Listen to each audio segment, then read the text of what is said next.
There are still European leaders who are deluded about what Trump is, what Trump believes. But Merz comes out, he said he's absolutely under no illusions about Trump and that Germany and Europe needs independence from the United States. This would have been completely impossible and incredible to believe for an incoming German Chancellor or any major European leader to say a month ago. That is the effect that Donald Trump, Starmer's right about one thing, literally right. He has changed the conversation. He has changed it profoundly, and Europe is now talking about going its own way. Where does Britain go? But I will guarantee you, we will not get what we want from America under Trump. In diplomatic terms, the days of Ferrero Rocher chocolates are over. You know, we're not tinkling the brandy glasses in these lovely mahogany studies anymore. Before you watch today's episode, we want to remind you that tickets are on sale for the newsagent's live shows with HSBC UK. We're kicking off our tour at Birmingham Symphony Hall on February the 17th. Then we're off to the Bridgewater Hall in Manchester, that's on February the 24th. And finally to Usher Hall in Edinburgh on March the 11th. Head over to Global Player to get your tickets for any of those dates. The link will be in the description below. We're really excited to see you there. We must bring our collective strength to the peace effort. President Trump has changed the global conversation over the last few weeks, and it has created an opportunity. Now we must get the fundamentals right. The Eskimos of Nunavik famously have 50 words for snow. The Brits have around 188 words for rain. And right now, we are learning the myriad ways that our leaders have of telling Donald Trump he's wrong without saying, ever, he's wrong. He's just changing the global conversation. And so Keir Starmer goes to Washington later this week to sit down with Donald Trump, and Britain wants the special relationship to endure. But we've just had the elections in Germany, where the new German Chancellor we expect to take over is saying he wants independence from the US. So, Europe with America or without? Welcome to the newsagents. It's John. It's Emily. It's Lewis. And we are in Manchester ahead of our live show this evening. And we played that clip of Keir Starmer at the very top of the podcast. I mean, it's worth looking at as well because he's gripping the sheets of paper on which this speech is written for dear life, as if I mustn't get a word wrong. And if I do, goodness knows what will happen. It sort of looked rather terrified, kind of hostage video that he was reading out loud. Yeah, because he's going off to Washington, we now understand, midweek, probably Wednesday, for a meeting with Donald Trump on Thursday. And everyone in the world and their dear parents is offering him advice on what to say and what not to say. And there is really only one thing to say. If Donald Trump has called Ukraine Zelensky a dictator who started Ukraine war, then the first thing you do is say, well, that's wrong. But nobody can say that's wrong. Nobody can criticise Donald Trump. And so what they're doing is finding a form of words round it to reinforce Zelensky's status, to reinforce their support for him, maybe even show it with what they're now prepared to spend in defence, but never criticise this deity figure, this godlike man, the man who puts himself on a fake cover of Time as the king, at the centre of this whole row. There's something that George Orwell said about political figures who lie all the time make everyone else liars too. Yeah. And that is the thing that I kind of keep feeling about Trump at the moment. Such is the scale of the effect that, as Starmer said, he's having on the global conversation. Such is his power. He is forcing political figures who, let's be honest, like Starmer, can't stand his politics and would love to do anything other than defend this guy, to have to defend his world view and not even accept when he is lying and he is wrong and state it explicitly. And we're seeing this every week. I mean, I interviewed Bridget Phillipson on my Sunday show for LBC yesterday. And although Starmer has said that Zelensky is not a dictator, they are so afraid that they won't go that step further and actually just say he's wrong. Listen to this. Is President Trump wrong to say that Ukraine started the war? Well, the fact is that Russia started the war with their illegal invasion. So he's wrong? What what the Prime Minister this week will be saying and discussing with the President on his visit is firstly the long-standing special relationship between our two nations and how we deepen those ties of security, but how we as a country can provide the leadership that is necessary to secure the enduring peace. So any settlement will have to have the backing of the Americans with that security guarantee. But the Prime Minister has also been clear that we need to play a bigger role in ensuring that peace can last. Education Secretary, you'll forgive me. It is an extremely simple question. Is President Trump wrong to say that Ukraine started the war? And is he wrong to say that President Zelensky is a dictator? Yes or no? So the facts speak for themselves. Russia invaded but the British Ukraine. government isn't that willing was to the say start of the war. President Zelensky was elected by the Ukrainian people. Lewis, I'm not going for a job as your producer. That's good. But just hear me out. I think you'd be awful. If I were going for a job, maybe there would be the Labour minister slot on the show where they can't answer a straightforward question because of a fear of causing offence. I mean, every week there seems to be a new minister who comes on who can't answer a straightforward question. But look, I mean, like I sort they of should get their own slot. I feel for them in a way, in a sense that, I mean, if you think about it now, I mean, we had Peter Kyle refusing to confirm that the British government thought that the American invasion of Greenland was a bad idea. We've had Lisa Nandy, who said, she used this fantastic phrase, we need to dial it down. We need to take the heat out of conversations. And then Peter Mandelson, I mean, our actual ambassador, was doorstepped. And he just said that Trump's speech was interesting. Now, I understand that ambassadors have to walk a fine line, but he is not somebody who, in the past, has been afraid to call it out. And it just feels now like everyone's lost their spine. What I think is striking, though, is increasingly the divergence in tone that we're seeing, and you've alluded to it already, John, between the British government and several European governments. So last night we had the German elections. We can maybe talk about the results in a little bit more detail. But Friedrich Merz, who almost certainly is going to be the next Chancellor of Germany, from the CDU, centre-right party, the party of Angela Merkel. They do this amazing thing in Germany. They do it in Scandinavian countries as well on election night. Like, can you imagine it in Britain? They get all of the party leaders together in a studio and they discuss the election results and what might happen next. Like, the coalition talks literally start on air that night. Never happened in Britain. They wouldn't be able to stand to be in the same bloody room as each other on election night. But Merz comes out and starts to talk about the most extraordinary stuff, saying that it is unclear, he said, whether we will speak of NATO in its present shape by the time of NATO's June summit, or we'll need to come up with an alternative. He said he's absolutely under no illusions about Trump, and that Germany and Europe needs independence from a United States who pretty much no longer cares about the fate of Europe. This would have been completely impossible and incredible to believe for an incoming German Chancellor or any major European leader to say a month ago. That is the effect that Donald Trump... Starmer's right about one thing, literally right. He has changed the conversation. He has changed it profoundly, and Europe is now talking about going its own way. Where does Britain go? I mean, there's a very real politic reason why I think Merz is leaning into this now, because the CDU, his party, has gained the largest number of seats, but he's still only got 29% of the vote. It's their second lowest share of the vote, I think, since post-war days.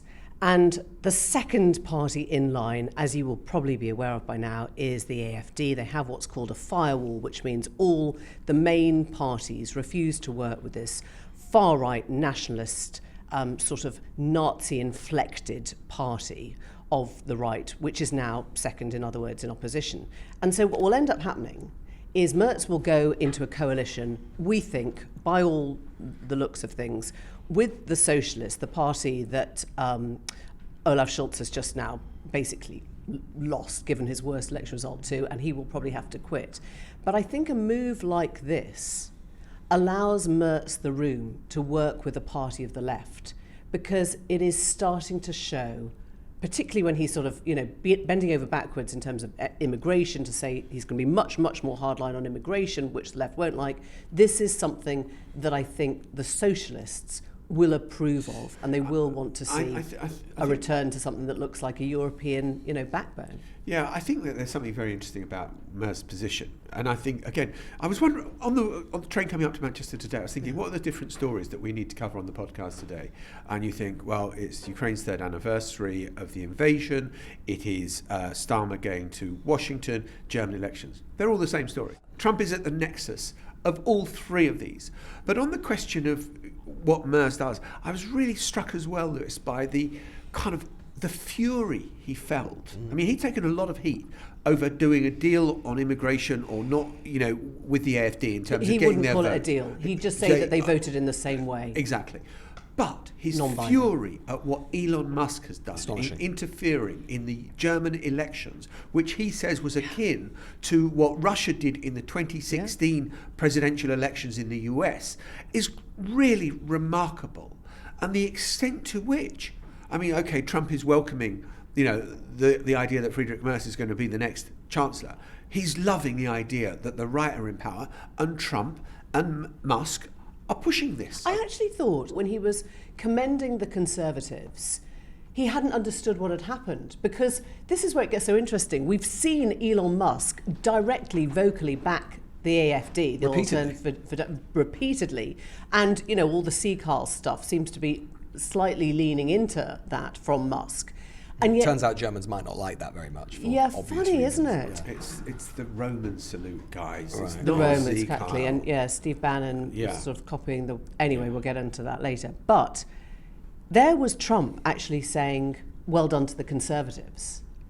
And assuming that that was presumably the same sort of area that Musk had liked, or else it shows a diversion between the two in terms of what they want to see, the direction they want to see Germany go in now. Well, John, I think focusing on what Merz said about Musk is spot on. I mean, his actual quote saying, look at these recent interventions by Elon Musk. Interventions from Washington, no less drastic and brazen from those from Moscow. We are massively under pressure from both sides. That is, again, that's not something he said in the heat of the campaign. That's what he said on television last night, cognizant that he is likely to be the next German Chancellor, putting Moscow and Washington on a moral and political equivalence, saying that they are equally likely to interfere and spread misinformation in a German election.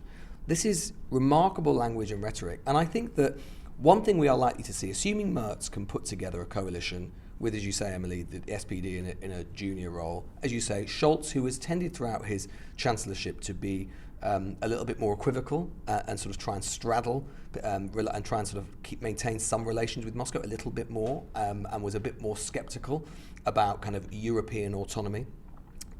You're likely to see, I think, Merz and the SPD replacement, Boris Pistorius, as leader of the SPD. Whose defence, comes from a defence position. Comes from a defence background, be a lot more hawkish. So if they can put together a coalition which can endure, a two-party coalition, I think you are likely to see the resumption of that Franco-German motor at the centre of Europe, pushing for something Macron has long said he wanted, but which Scholz has resisted, European strategic autonomy, in the face of what we're seeing from Washington. So there are a lot of questions that arise from that about how easy it's going to be to deliver when you've got sort of Germany at the one hand saying, well, we're not going to be part of a defence force in Ukraine. You've got Italy now under Meloni kind of not wanting to upset Trump and so to be with Trump. You've got sort of Spain and Portugal saying, oh, don't look at us, please, for God's sake, we don't want to spend 2.5% on our defence.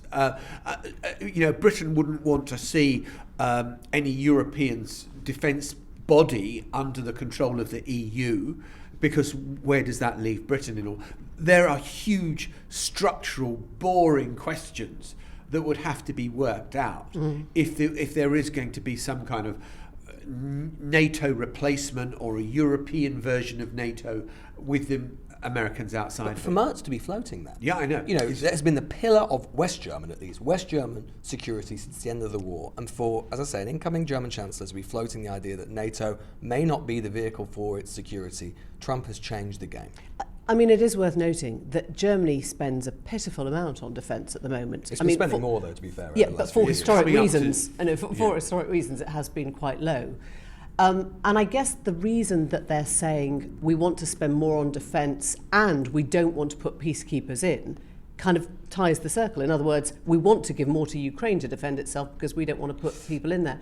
And I was speaking to somebody who was pretty senior in government until recently, who was questioning Keir Starmer's sort of pledge of peacekeepers, in Ukraine. And this person just said, what's a peacekeeper? What is a peacekeeper when you're facing Russian soldiers? What is a peacekeeper when there is a skirmish, when somebody has to actually, defend something? As soon as you start defending, you are a soldier. This person thought it was the stupidest idea ever. And I wonder whether, Starmer's kind of said it and presumably has to go along with it if it comes to that. But I think a lot of the European countries now are thinking, we don't actually want to engage in something that we're calling a peacekeeper, but is really our troops, our young men and women on the front line against Russia. But in fairness to Germany, although their military has historically been smaller, they have been actually the second biggest contributor to Ukraine in terms of military spending because their economy is just bigger. And there is a lot of talk, and I think this is where Merz's election, again, if he can construct that coalition, and it is still a big if, because the SPD are wounded and they're battered, and they actually disagree. Outside of the defence sphere, they disagree with Merz about a lot of stuff, particularly about immigration and about deregulation and all that sort of stuff. But if he can construct a coalition which works, then Merz suddenly is a voice within Europe who has some energy and who is more, as I say, more hawkish on defence. And there is a lot of talk at the moment within Europe about the prospect of maybe issuing European-wide defence bonds in order to finance new military spending, new military rearmament. And I think Starmer and Merz actually now, Starmer and Merz could be a potent combination because they actually now, if that coalition can be constructed, they actually have quite a lot in common, right? They're both they could be leaders of a sort of stable coalition within their countries. They have mandates which feel decisive but brittle. They've got the populist right breathing down their neck. But they also potentially don't need to have an election until 2029 when they can wait out the Trump period in office. They can hope to wake out this sort of upsurge in the populist right. And if they can work together to try and lead Europe through this very, very difficult period, then there is the potential to actually, every crisis is a tremendous opportunity. That's just what he said. You're literally saying what Starmer said just now. But I wonder whether I think the difference is I wonder the extent to which, I think at some point Starmer is going to have to get off the fence and decide strategically which way he goes, whether he throws in his lot with Europe. Well, it ain't going to be this week. Not this week. This week is going to be painful, I think, to listen to, because whatever happens between the two of them over the jelly and ice cream and the prawn cocktail, there will almost certainly be, the normal communique sent out saying we've had a very good talk, and Trump will say he's a very nice man. I'm going to come in and defend those without backbone, which is what you just the shivers looking for a spine to crawl up. Exactly. The fact of the matter is that if Bridget Phillipson had made headlines with you, Lewis, yesterday... I understand it, of course. Where does that get it? You have got, apparently, a negotiation that's sort of starting to take shape on the future of Ukraine and what happens. And God knows, 3 years on from that dreadful day when 150,000 Russian troops went over the border. If you are in that position now, then you are going to not say anything that upsets apple carts or whatever. I'm not so I know it sounds absurd. It doesn't sound absurd. It sounds exactly how democracy. It sounds exactly how diplomacy works. Except we already know that diplomacy doesn't really work. When Theresa May got that first meeting with Trump, memorably he held her hand, and sort of led her down the path. And it was, isn't it wonderful? The UK Prime Minister, the first one.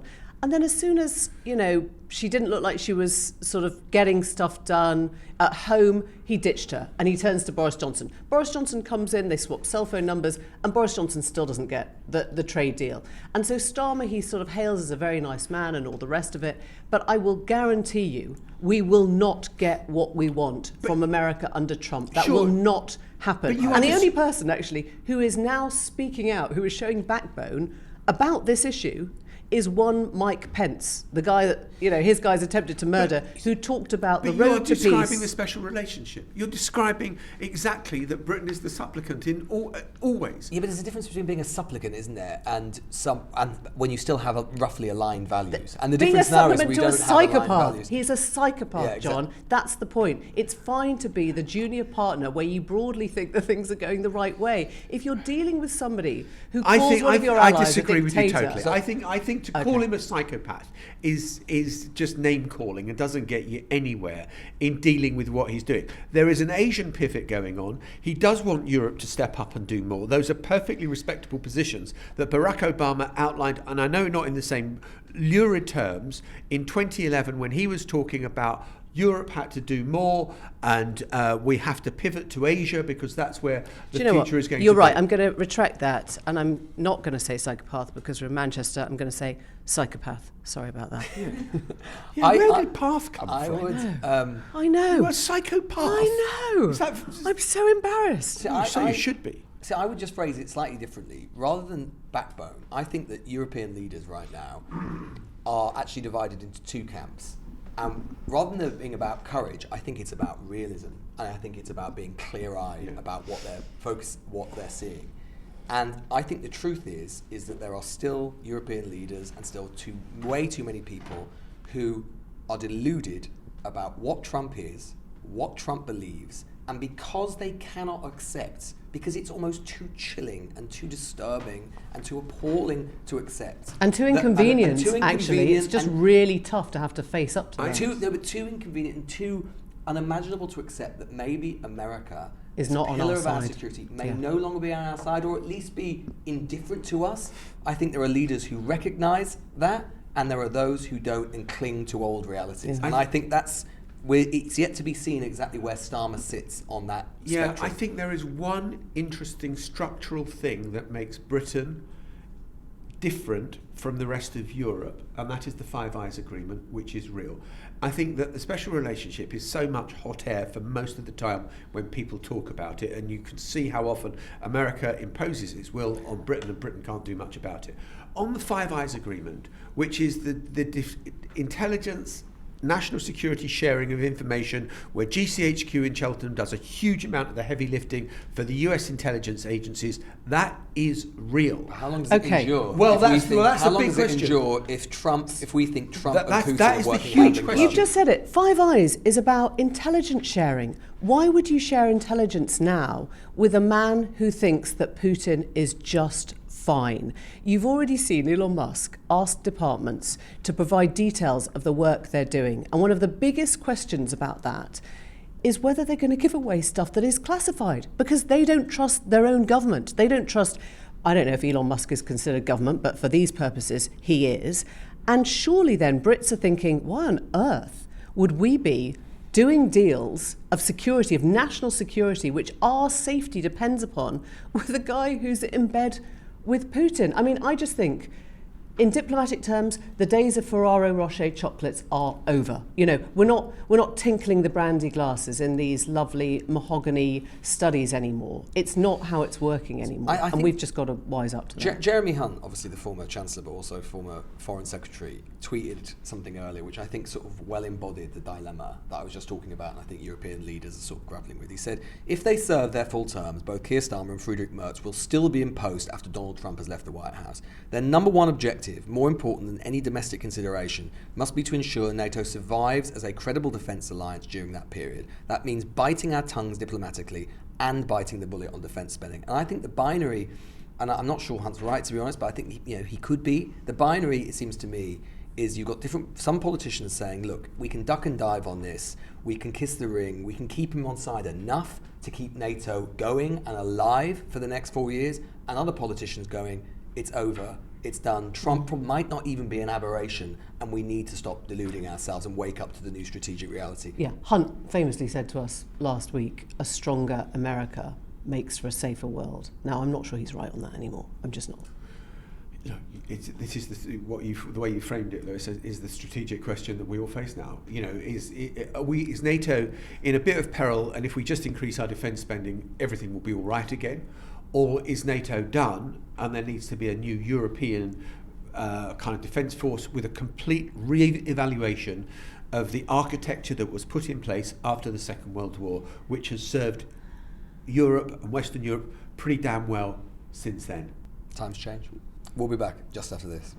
So, Lewis, what were your 5 achievements last week? Well, I mean, once again, I just want getting, bullet through the, points. just getting through the week with you, John, is a great achievement. Although now you're going to be my producer on Sunday, we'll be seeing even more of each other. A lot more of each other. Yep. So, yeah, federal workers in the US all received an email at the weekend saying, you've got to list the 5 things you did in the past week. In bullet points. 5's a lot, isn't it? For the Department of Government day. Efficiency. And apparently the threat is, if you don't answer this email by midday on Monday, consider yourself fired. The newsagents production team would not be able to make that. I know, they would be gone. In the pump house by 4, I think we'd probably be on every single book. But what's interesting is it's turning into a battle between Musk, who's put out this kind of macho email with his sort of pimply Praetorian Guard getting ready to enforce it, and you've got different government heads, the head of the Pentagon, head of the Justice Department saying, screw you, we're not going to answer that, and telling the employees to ignore it.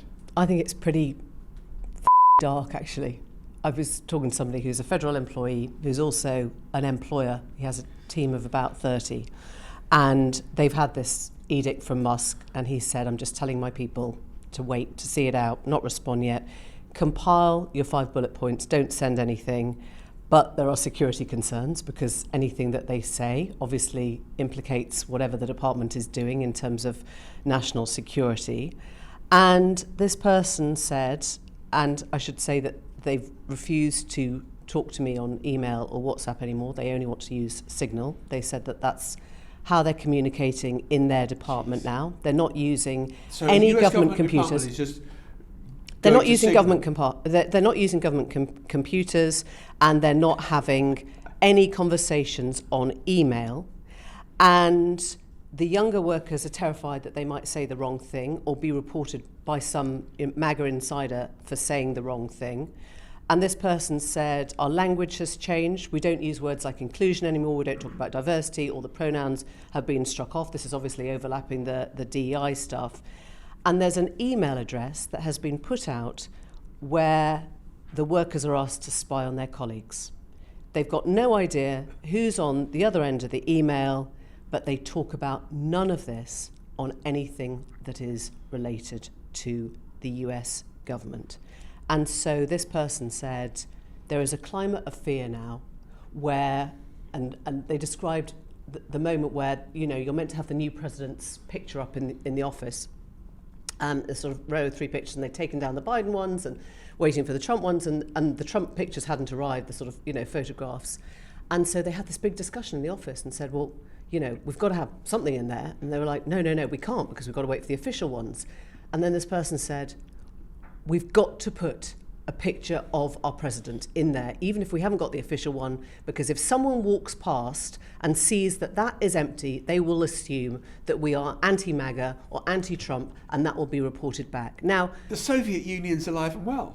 It is, I mean, the irony of the most right-wing government actually adopting things that feel like they've come out of Stasi East Germany is one too far. But you've been to those countries where they have pictures of the great leader in every single cafe, in every single department, in every single office, government building. These are the conversations that they're literally having. They are alive and well in modern day America. Off-road buildings often have presidential portraits on them, don't they?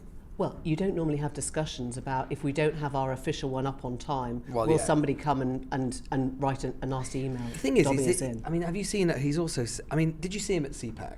People listening might have seen him at CPAC. I mean, he was sat there, I mean, you know, with those sunglasses on, barely able to get a word out. And I was just looking at him thinking, this is a man who more and more feels like he is just not in control of anything he's doing. Have you seen that he said this morning, Musk has tweeted this morning saying this was just a ruse just to check these people were even still there. A ruse with a chainsaw. Yeah, famously. And he feels to me as if day by day he is, whatever the nature of the relationships is with Trump, and he still seems to be lauding him, the fact that you have got people, including, you know, Patel and others, starting to push back from within the federal government does start to, I think, tell you something about this guy's authority and the extent to how much road he might have to run to keep pulling capers like this. Yes, I think there is an interesting question around that. But you talk about Patel. Kash Patel is the new director of the FBI, and yeah, he has pushed back over Musk's edict. But Kash Patel has just had his deputy appointed. So Kash Patel is an uber-Trump loyalist who's been made head of the FBI. The deputy is a guy called Dan Bongino, who was a talk show host, obviously. So at the top of his programme, just like we have, this podcast is brought to you by HSBC Opening Up a World of Opportunity. His show starts from the NYPD to the Secret Service to behind the microphone, taking the fight to the radical left and the putrid swamp. That's the start of his show every day. And we think we have difficult host reads. And you just think, this is a man who is meant to be impartially in charge of delivering justice in the US today. The FBI is becoming Donald Trump's enforcement arm. Yeah. And just as you say, Emily, that there are employees who are frightened that they might not have a portrait on the wall, if you're on the wrong side of Donald Trump now, dangerous place to be. Yeah. I mean, I was speaking to another person who said they had a USAID person in the office, now fired. They were working on humanitarian disaster relief. In other words, exactly the kind of stuff that Trump pretends to be interested in when it's affecting North Carolina. There's another person from the CDC, as in the Communicable Disease... Centers for Disease Control. Thank you, who can't even do pandemic surveillance, right? So, yes, isn't it great that we're getting this really efficient government where they've no longer got, people with expertise in nuclear capability. They've no longer got pandemic surveillance capability. They've no longer got humanitarian disaster relief capability. We're saving all this money until something goes completely badly wrong. This is what I mean when we started the show. What I said about Trump making everyone into liars is that everyone has to pretend. If this was another country, what you're talking about with the FBI, John, we know what we'd call it. Yeah, we know what we'd call it, but we've all got to pretend in Europe, and British government and others all got to pretend that this is all a normal US administration and it's all fine, and there aren't really quite dark, serious questions to ask. And frankly, most governments around Europe are having to look the other way. NBC did a calculation. They reckon there are now 20 senior Trump administration officials whose background was Fox News. They've come from Fox directly into government, as if that is the qualifier for being in a serious position of authority. So all Donald Trump does is watch Fox News, and they've got all the jobs. His favourite people. It makes sense, right? Because Roger Ailes, famously the man who kind of put the rocket up Fox News, created Fox News, came from working with Bush, with Reagan, with the Republican leaders. Fox News was always actually meant to be a breeding ground for a revolution, and in some ways, that has now come about. It's come full circle. We will be back in a moment. So a few things before we go. Such is the importance of all of the kind of grand strategic stuff that Merz has been saying. We haven't really even talked properly about the German election result itself, which is probably going to be one of the biggest elections this year, important for Germany itself as well. And all the speculation had obviously been about the AfD, the Alternative for Deutschland. This party, far-right, hard-right party, believes in the mass expulsion of immigrants, including German citizens, talked about getting closer to Russia again, wants to bring back nuclear power, hard-right party. And they did do well. They were expected to do well. They got their best result ever. They got about 20.5%. They went from 5th to 2nd place. They dominate in the East, but they did elsewhere as well. What was really interesting, we saw the same phenomenon we've been seeing in other elections across Europe, which is actually they did especially well with younger voters. So they came top among voters who were 25 to 34. At the same time, it is worth saying as well that Die Linke, which is a sort of hard left party, also was resurrected and did extremely well, largely off the back of a kind of TikTok social media ad campaign with 18 to 24. So it's mixed, but what you can definitely see is a big fragmentation, especially among younger voters who are not interested in the old mainstream centrist parties, which, as I say, is happening all over Europe. And there's a really interesting split in that, which is between gender and the young men's AfD vote is higher than the national average. Their left-wing vote is also above average, as you were saying. The Die Linke is the sort of hard left, the sort of former East German sort of left. But the young women's AfD vote is much, much lower than average. It is 14% versus 21% to the men. And the left-wing vote for women, way higher, 34% to 9%. I mean, it sort of adds up in the sense that we've been talking a lot about, the sort of the bro vote and the masculinity vote and maybe the toxic masculinity vote and the podcast bro vote. And maybe that is all having an effect in Germany in the same way as it is in the US.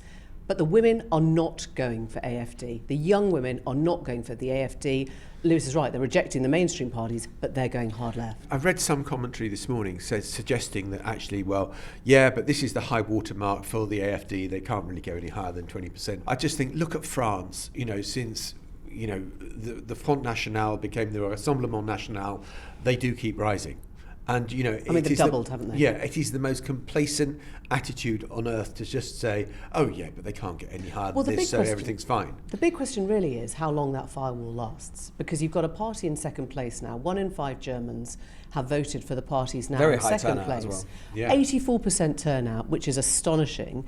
And then you've suddenly got to ask yourself a really unpalatable question, which is, well, for how long can you keep ignoring the party in second place? Yeah, and the best result for the German far right since the Second World War, not a happy sentence for all sorts of reasons, and they really are. I mean, you mentioned the RN in France, John. I mean, actually, the Rassemblement National have actually cut ties with the AfD because they think that the AfD is too extreme. I mean, the AfD really is. We talk about, sometimes people say, can you really say they're far right? I mean, there are members of the AfD who have been designated as basically actual neo-Nazis, right? So we're talking about a pretty extreme party, albeit it has, of course, like all parties, different, more moderate wings and so on, but it's an extremist party by any stretch of the imagination. I mean, by German security forces. They're the ones calling it extreme elements. Exactly. So, I mean, look, I suppose there's two ways to look at it, aren't there? One is you can say the centre is wounded in Germany, but it has held. Yeah. 1 in 5 voters, that means 4 in 5 voters rejected the AfD. They knew that no other party would work with them. And when you consider the backdrop to these elections, an economy which hasn't grown in 4 years,